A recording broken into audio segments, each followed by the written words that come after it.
Ito yung ano, mabutas oh. Muga ano. Tapos may butas. Oh, pinatungan ng hollow block pero may butas. Bisa mo pre? Nag-give in oh. Ayan oh, lalim oh. Oh? Hanggang dyan pre. Ha? Hanggang dyan oh, walang laman oh. Ito? Oo. Oh, Wala bang laman? wala.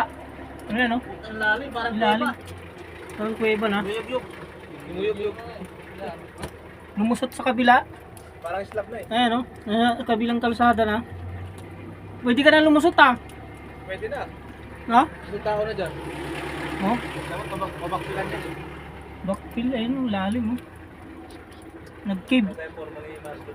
Galing pala sa kabila pre. Ha? Galing dito. Tubig. Umano dito.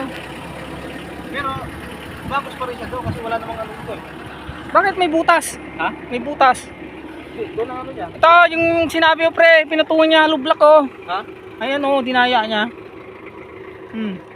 Hollow block nilagay niya. Nabutas namin yan eh. Ay, ito yung pre oh. Oh. Hanapin mo yung ano dito niya, wall footing. Talos wala nga oh. Hmm. Diba? Yung reinforcement niya. Baluktot ka eh. Bali itong ano Ito, nilagay puting niya, to eh. puting yan. Footing to. Oh. Yan. Tapos dito lang sila naglagay. Ay may imbornal. Ha? May imbornal pre. Ganun nga yung mukha itong susutusan. Oh. Kasi ano to eh, ito yung manhole oh.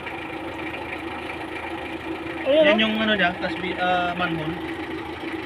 Nadali. Butas. Ayun oh. Tapos sa kabila, pwede ka na lumusot dyan. Tignan mo, isa lang yung nilagay niya na ano. Ito lang. Reinforcement to. Oo. Ito puting na. Yan. Puting na siya. Meron pa doon isa. Yung hinukay namin doon. Okay. Oo. Ang lakas ng Matibay pa nga sa yung